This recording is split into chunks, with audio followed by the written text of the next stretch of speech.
Ons is nog steeds besig om oor ons gedagtes, ons gees, ons hurting mind te praat. Ons het nog so een Sondag oor wat ons oor ons gees of mind gaan praat. En dan gaan ons bietjie weer gaan kyk na ons harte, hoe kweek 'n mens 'n gesonde hart. Nou verlede week het ons 'n bietjie gepraat van die middelpunt. En aan die einde van vanoggend gaan ons 'n bietjie by 'n punt kom wat ons besef daar's nog 'n plek waar ons kan wees en dis op die stoep. Wie van julle het nog 'n stoep by die huis? Nog 'n paar, maar dis iets wat 'n mens nie meer sommer sien nie, hè?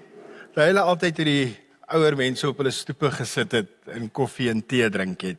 Veral op die plase, dis nogal interessant. 'n Stoep was altyd een van daai plekke wat jy verby iemand se huis geloop het, jy amper geweet het of hulle by die huis is of nie. Wys jy maar net hoe ingeperk ons raak in ons wêreld, maar dis nie volgens se boodskap nie, maar ons gaan 'n bietjie praat oor die stoep vanoggend. So ons is besig om regtig te praat oor die seer in ons gedagtes, die hurting mind. En die belangrike ding van om ooit iets gesond te kry of reg te kry is om te weet wat fout is. As jy na die dokter toe gaan en jy bly siek en hy kan nie agterkom wat fout is, is die kans dat hy jou gaan regkry baie kleiner. En dalk gaan hy gelukkig wees en hy gaan die regte pil voorskryf en dit werk. Dalk gaan hy soos Hels wees wat jy eers 'n paar keer halfpad doodgemaak en dan gaan hy ewe skielik op die wonderlike oplossing afkom. Ek het altyd Hels gekyk en ek kies hierdie ou is so slim, maar hy is nie regtig so slim nie want hy is amper eers dood voor hy jou gesond maak. Maar die ding is vanoggend pyn. Daar is 'n sekere soort pyn wat in 'n mens se lewe kom wat net vir 'n oomblik duur. En dan is daar daai sekere soort pyn waarmee mense leer om mee saam te leef. Dis amper soos as jy houtwerk doen en jy slaan jou duim met die hamer raak, dis seer, dalk blou vir 'n ruk, maar dit gaan oor. Dan is daar wat gebeur as jy partykeer houtwerk doen en jy werk met 'n saag en dan saag jy per ongeluk 'n deel van jou hand af, 'n vinger of 'n ding. Dis die tipe ding waarmee jy dan vir ewig moet saamleef en dis dieselfde met pyn. Partykeer gebeur daar iets wat tydelik is soos jy slaan jou duim raak, en partykeer gebeur daar goed wat basies jou vinger afsny en dit bly vir ewig saam met jou. Nou, as ek nou vir jou sê jy jou duim verloor, dan dink jy, "Ag, maar dit moet erg wees," maar baie mense wat 'n pinkie of iets verloor, dis vir hulle ruk lank ongemaklik en dan leer hulle om aan te gaan. So hulle dra nie noodwendig letterlik die duim mee saam met hulle nie, maar die herinnering bly daar en later dan is dit maar wie hulle is. So daai seer van die duim heeltemal verloor is iets wat stadig deel word van hulle lewe. So as jy dink aan seer, slaan die duim raak, eina dit was seer, volgende week jy vergeet daarvan. Vinger afgesaag, 10 jaar later onthou jy nog, so jy dra dit saam met jou en dit word deel van jou lewe. Dit gebeur baie keer met ons in hierdie soort pyn wat nie net vir 'n oomblik seer maak nie. Dis 'n pyn wat daar bly en dan begin dit so deel van jou lewe raak. Dis daai angs wat jy begin normaliseer. Ek is maar 'n angstige mens. Is jy? Of weet jy dat God het jou nie 'n gees van vrees gegee nie? So, maar jy normaliseer dit, ek is maar 'n angstige mens. Dalk is daar 'n bitterheid wat jy in jou het teenoor iemand, teenoor iets en jy begin 'n deel maak van die lewe en later dan is jy 'n bitter mens. Jy is daai ou oomie in die ouer huis eendag wat almal sê, "Yes, maar daai ou is darm maar bitter." Dan is daar goed soos uitbranding. Uitbranding wat jy begin aanvaar. Ek is so besig, ek jaag so, ek's altyd moeg, ek het nooit tyd vir net sit nie. En dit raak maar deel van die lewe. Ons praat baie keer hierso oor rus en hoe besig ons is. Dat meeste van die tyd as jy iemand vra hoe gaan dit, is dit nie meer oukei of goed hier, dis ons is so besig. Dalk raak dit jou identiteit. Party mense is uitgebrand, maar hulle moet altyd vir mense laat verstaan, "Ek is so besig." Maar eintlik is dit vir hulle pyn. En dan is so seer wat jy eers wou oorwin het, gesê het, ek gaan hierdie seer oorkom, maar die stryd het so lank en moeilik geraak, dat jy later dan maar net probeer oorleef met dit. Jy's okay daarmee.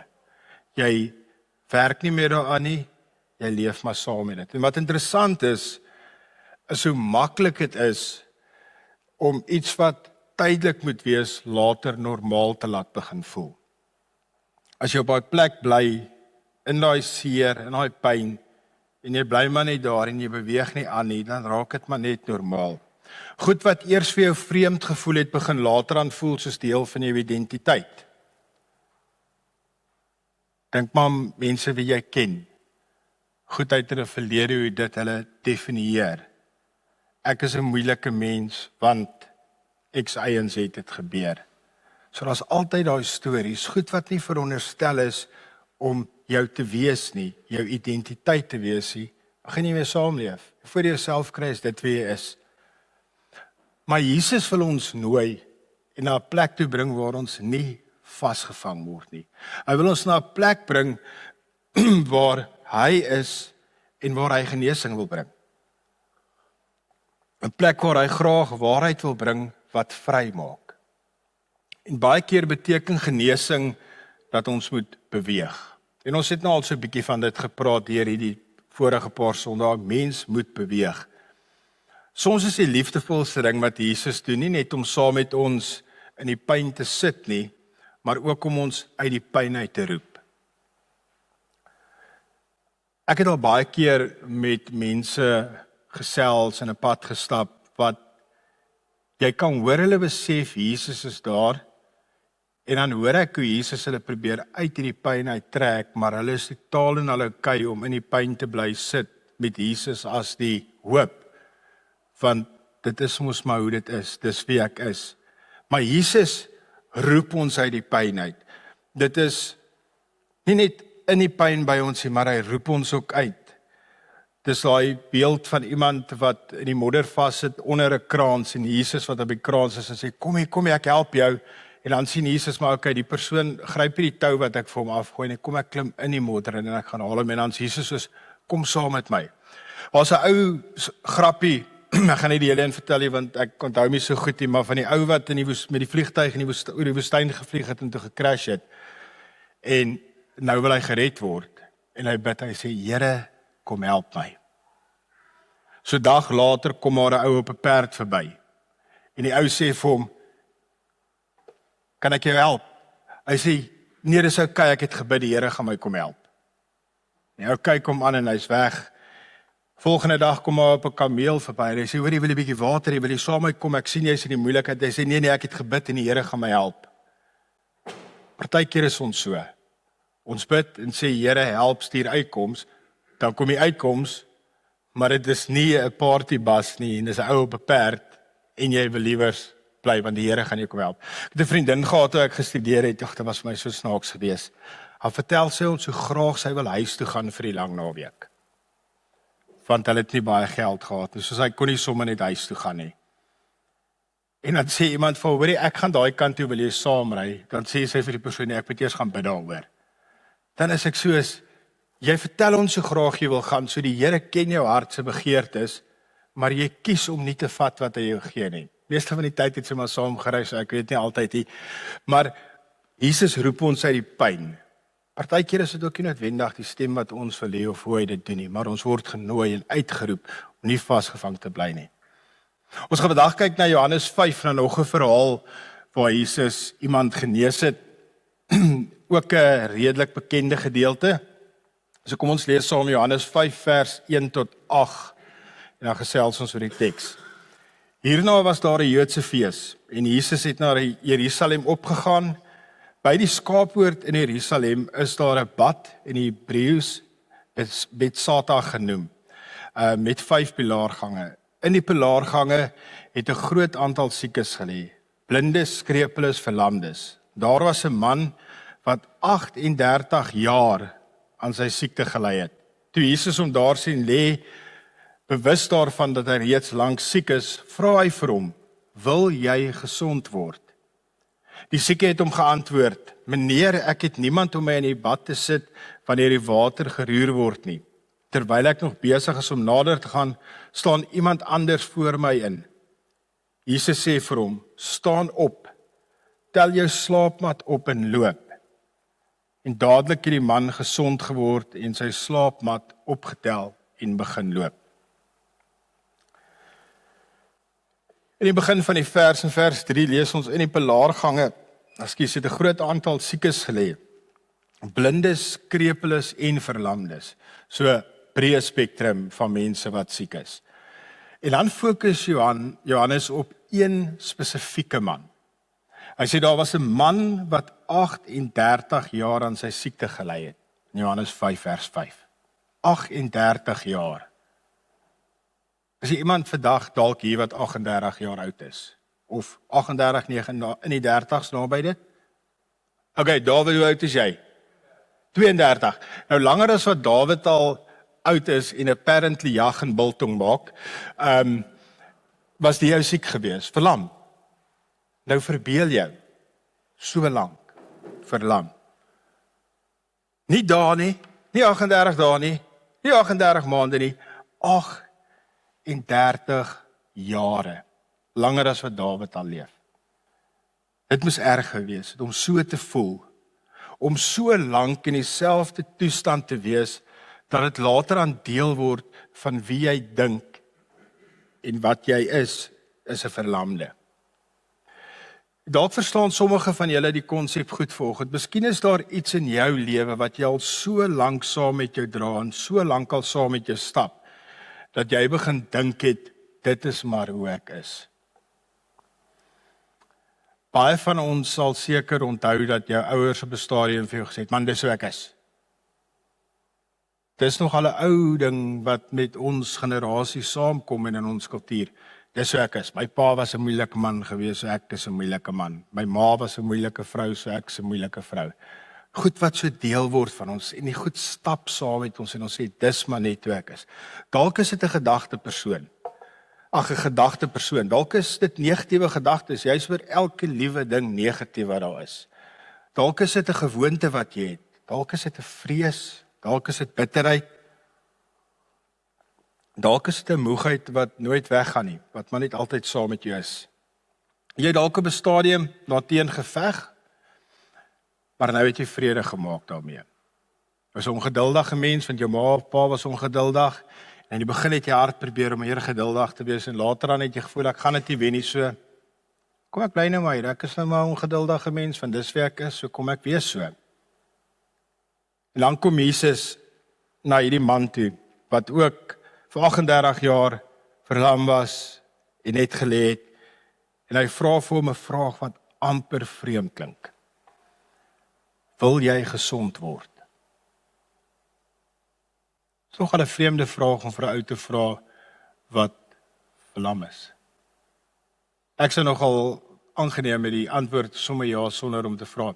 Dis amper soos om vir jou man te vra wil hy koffie hê en hy kyk jou aan en sê dom vra. Dis amper. En ek sê nie die ou moet dit Jesus sê, maar so 'n ding van natuurlik. Natuurlik wil ek gesond word of hoe? Maar luister mooi na sy antwoord. Ou se antwoord aan Jesus is naai van gevra het wil jy gesond word. Meneer, ek het niemand om my in die bad te sit wanneer die water geroer word nie. En terwyl ek nog besig is om nader te gaan, gaan iemand anders voor my in. Jesus vra hom 'n eenvoudige vraag, maar die man antwoord hom met redes waarom dit nog nie gebeur het nie.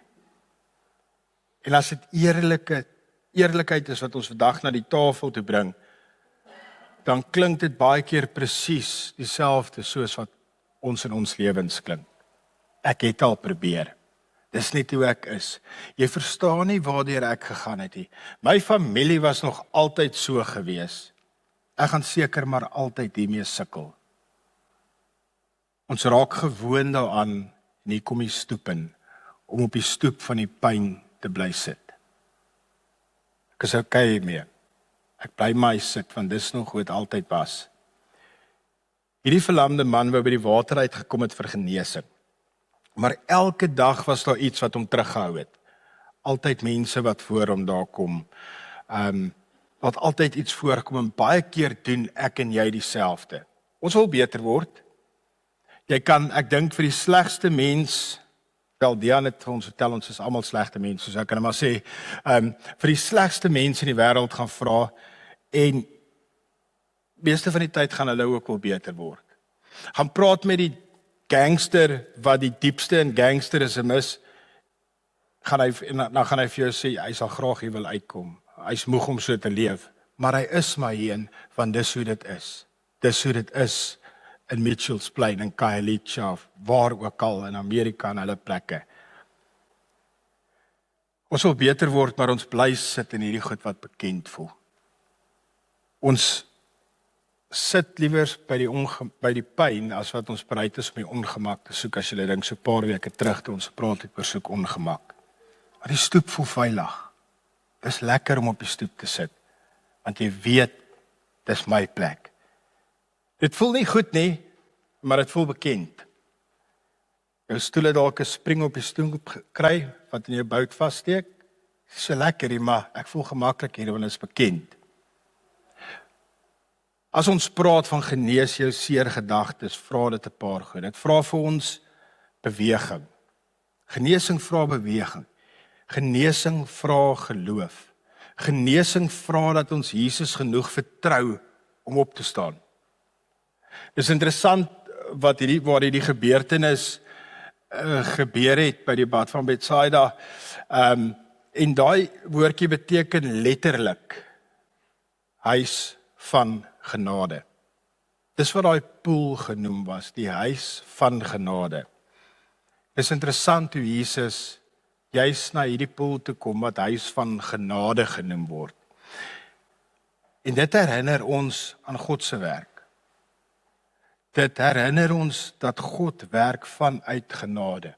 Ons word nie gered omdat ons goed genoeg is nie, want Dian het vir ons gesê ons almal is sleg, so dis nie hoekom ons gered word nie. Ons word nie genees omdat ons alles perfek reg kry nie. As dit die vereiste was vir genesing, dan sê niemand van ons ooit 'n gees gehad het wat gesonder kan wees of gesond kan wees nie. Efesiërs 2 vers 8 herinner ons aan dit en sê, want uit genade is julle verlos, deur geloof. Nou, daar hoor julle nou genade en geloof. Nou, hoe werk dit? Genade is die beginpunt, waar God vir jou genade gee. Geloof is wanneer jy reageer. So weer eens, daar's beweging. Daar's beweging van God, wat met genade nader kom, en ons beweging van jou, wat met geloof reageer en nader kom. God neem altyd die eerste stap. Ons dink baie keer, ons wil uitroep en sê, Here, waar is U? So dalk net kyk, want God gee altyd die eerste stap. God het die eerste stap geneem toe hy Jesus gestuur het. Toe hy Jesus gestuur het, het hy liefde gebring. Hy het waarheid gebring, hy het vergifnis gebring. Hy bring al hierdie goed na die tafel toe. En dan nooi hy ons om in geloof te reageer.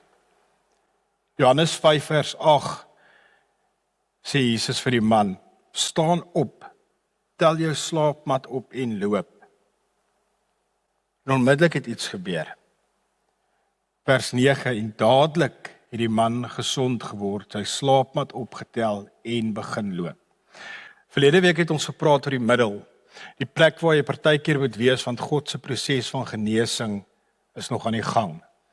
'n Plek waar jy is, waar God dalk 'n tweede keer moet genees, omdat die werk wat hy begin het in jou, nog nie klaar is nie. Nie noodwendig omdat hy nie klaar is nie, maar jy het nog nie in die proses gekom op 'n plek, sodat jy weer kan beweeg nie. En hierdie ou wat Jesus genees van sy verlamdheid, het dadelik gesond geword. Dis soos daai oomblik.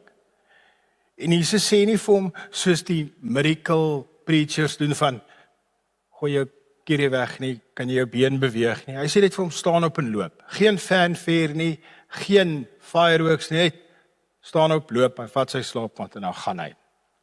Die ding wat hom vir jare vasgehou het nie beheer oor hom meer gehad nie. En ek dink daar is iets van hierdie wat almal van ons saam met ons dra. As ons mooi moet erken, daar's altyd ietsie wat ons saam met ons dra. Iemand wat jou kwaad gemaak het, wat jy sukkel om te vergewe. Iemand wat jou te nagekom het. Jou omstandighede hoe jy groot geword. Daar's altyd iets wat jy saam met jou dra, wat jy definieer. En dan kom Jesus na jou toe en hy vra vir jou, wil jy genees word? En jy is soos, ja, maar ek is actually nou gemaklik in die ongemaklikheid.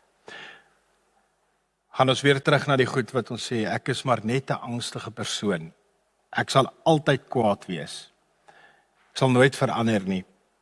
En ek gaan altyd uitgebrand wees. Maar ek wil jy moet vandag hoor, jy is nie jou worsteler nie. Jy is nie daai ding waarmee jy sukkel nie. Jy is nie jou pyn nie. Jy is nie jou verlede nie. Ons laaste lied wat ons gesing het is I'm a child of God, yes I am. Dit is my altyd so wonderlik, ek hoef nie eers vir Chris my preek te stuur nie en hy kies altyd liedjies wat saam met die boodskap gaan. So Chris, dankie dat jy moeite doen met die liedjies. Dit sê vir my iets. So, jy is nie wie dit is nie. Ja, angs is werklik. Depressie is werklik. Uitbranding is werklik. Ek sukkel met depressie, maar depressie define nie wie ek is nie. Ja, ek sukkel met depressie, maar ek is nie depressie nie. Dis my amper asof ons in 'n wêreld leef waar as jy nie depressie, angs of iets het nie, dan vra mense vir jou wat's fout met jou. Het julle dit agterkom? Elke persoon het angs, elke persoon het depressie, elke persoon is ADHD, elke persoon het een of ander mental illness. Van dit het begin die identiteit raak. Ja, ek is maar so want ek sukkel met depressie of ek's maar 'n angstig mens. Nee. Dit hoef nie jou identiteit te wees nie. Ek is Arnou. Ek is 'n kind van God. Ek is geroep deur God. Ongelukkig sukkel ek met depressie omdat my brain chemicals nie heeltemal lekker is nie, maar dit gaan nie my define nie.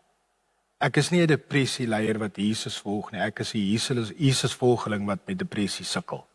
Dis 'n verskil. Jesus roep jou nie om op die stoel te bly sit nie. Jesus kom staan nie by die hekkie en skree van hier af jou, dis okay nie, jy gaan okay wees nie. Hy kom na jou toe en hy vra vir jou, wil jy gesond word? Hy roep jou om op te staan. En dalk gebeur genesing onmiddellik. Dit kan. Soms doen Jesus dit so. Ons het in hierdie verhaal gesien, ou is gesond, opgestaan, geloop, die probleme gehad met beenspiere wat hy eers 'n paar strekke moet doen, hy het opgestaan en geloop. Ander kere kom Jesus na jou toe in die middel en hy is besig om met jou te werk. Want hy weet, jy gaan nie noodwendig net opstaan as hy sê staan op en loop nie. Genesing gebeur baie keer stap vir stap. En julle, ons is ongeduldige mense. En baie keer hou ons vas aan hierdie struggles van ons en maak dit wie ons is, omdat ons nie net bietjie geduldig wil wees en deur al die goed te worstel nie. Ons leef in 'n wêreld van kitsoplossings. Ek weet nie meer of dit 'n ding is nie, want ek kom nie meer so baie in koemboeke nie, maar en boekwinkels nie, want ek hou nie baie van lees nie. Maar ek onthou 'n stadium was altyd gewees 7 stappe vir 'n beter dit, 7 stappe vir dit, 40 dae tot 'n perfekte liggaam. Al daai quick fixes. Ek soek nog mense wat 7 dae tot 'n gelukkige lewe geleef het en my vertel dit het gewerk. Ons soek hierdie vinnige goed. God werk partykeer 'n bietjie stadiger as wat ons wil. Maar weet julle wat? Die eindproduk is altyd beter. Dit is in 'n restaurant waar jy kom wat onder aan die menu staan. Ons kos vat langer, want ons kwaliteit is ons belangrik. Julle ken daai sê ding. Gewoonlik wil ons ook 20 minute as jy nou wag vir jou kos, dan sit te lank. Ek wag liewer 'n bietjie langer vir goeie kos, as wat ek dadelik die kos kry en die vleis is nie gaar nie. En dis maar hoe God werk. Partykeer vat dit tyd. Werk partykeer dag vir dag, tree vir tree. Jy doen wat jy kan en jy vertrou God vir wat jy nie kan doen nie. So jy moet ook iets doen, maar dan sal goed wat jy nie kan doen nie, en dan vertrou jy God. En dis waar ek wil sê, Jesus kom dan na die partytjie toe. En hy doen waarvoor hy gestuur is. En hy kom red. En hy kom genees. En hy kom help ons van die stoep af as ons bereid is om af te klim. So jy kan bid, jy kan hulp vra, jy kan eerlik raak. Jy kan die volgende tree neem en jy kan ophou glo dat niks ooit gaan verander nie. Hou op om dit te glo. Hou op. Dis 'n leuen. Dis 'n leuen wat die duiwel jou vertel wat vir jou sê, jy gaan altyd hiermee sukkel. Jy gaan altyd 'n moeilike mens wees. Jong, die waarheid van die storie is Jesus het alles oorwin. En omdat Christus in ons is as ons hom volg, dan is dieselfde krag wat in ons is, daarom ons te help oorwin. Die kerk is 'n plek vir stikkende, gebroke, slegte mense, vir ons. Jesus het gekom vir mense soos ons. Lukas 5 vers 31 sê, Jesus het hulle geantwoord, gesonde mense het nie 'n dokter nodig nie, maar wel die siekes. Dis hoekom Jesus gekom het. Hy het gekom vir mense wat genesing nodig het, vir mense wat moeg is, vir mense wat seer gekry het, en vir mense wat vasgevang voel in die storie van hulle verlede, of wat in die hede met hulle gebeur het. Miskien is dit jy vandag. Dalk is dit niemand van ons nie, maar dalk is dit jy vandag. Miskien voel jy al so lank vasgevang en voel of jy op dieselfde plek is. Miskien het jy begin glo dat niks ooit gaan verander nie. Maar dinge verander, want God beweeg. En hy vra vir ons, in Johannes 5 vers 6, vra die stem van Jesus vanoggend vir jou ook, wil jy gesond word? Moenie die leuen glo nie, en ek maak hiermee klaar, moenie die leuen glo dat jy altyd gaan wees soos jy is nie. Moenie ophou glo dat God nog kan genees nie. Baie mense vra vir my partykeer, veral toe ek met die jonger mense gewerk het, maar hoekom word mense nie meer genees van siektes soos in die ou dae of in die Bybelse tyd nie? Dan sê ek, jy weet, daar's vandag 'n ding met die naam dokters. En die dokters is 'n skepping van God en 'n instrument van God. En dis hoe ons baie keer deur God genees word. Ons sien baie keer dat daar nog steeds genesingswonderwerke gebeur, veral in plekke waar daar nie mediese goed is nie. Hoekom gebeur dit daar nie noodwendig hier nie? Van die behoefte is daar vir bonatuurlike goed. Beteken dit hier gaan nie dalk iets bonatuurlik gebeur nie? Beteken dit dalk dat jy eendag vir iemand gaan kry wat krepeel is en die Here sê vir hom, hoorie, bid vir die ou en bid dat sy been genees word, en jy gaan bid en sy been gaan genees word nie? Yes, dit kan gebeur. Gaan dit gebeur dat jy voel die Here sê vir jou, bid vir die ou se been, en jy bid vir hom en niks gebeur nie? Dit kan ook gebeur, maar die toets wat die Here vir jou dalk die dag gehad het was, is jy gehoorsaam. So moenie ophou glo dat God nog kan genees nie. Moenie ophou glo dat God jou stikkende gees, jou seer gedagtes kan genees nie. Jesus kan herstel bring. Hy kan vrede bring. Hy kan jou denke vernuwe. En hy kan jou seer gedagtes genees. Ek wil jou uitdaag vanoggend. Dink hierdie week en besluit om op te staan. Tel jou mat op. Vat hom huis toe. Loop. Gaan gooi hom in die drom. Want as Jesus vir jou vra, wil jy gesond word? En jou antwoord is ja, dan gaan hy jou daadwerklik help. En hy gaan daadwerklik genesing bring. Dit is net 'n kwessie van is dit so of dit so is met 'n paar goed. Kom ons bid saam.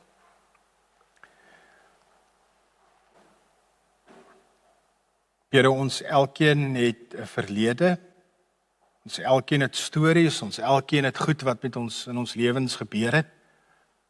En partykeer, Here, dra ons dit saam met ons. Dit is maar wie ek is. Here, ons het vroeër gesing, I am a child of God, yes I am.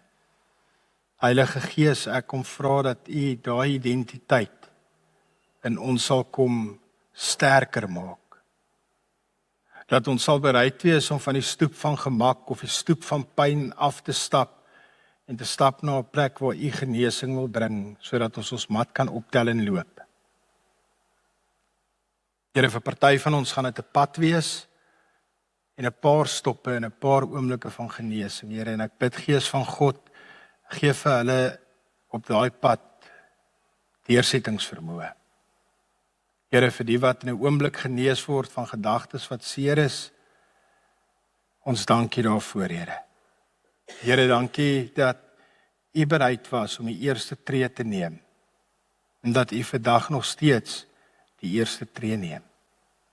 Help ons om vry te word van seer gedagtes, van gedagtes van vrees, want ons het nie 'n gees van vrees nie, ons het 'n gees van oorwinning, in die naam van Jesus Christus.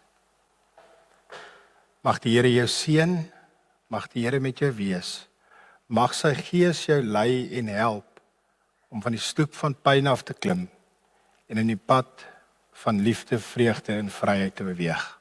Ons almal sê saam, Amen.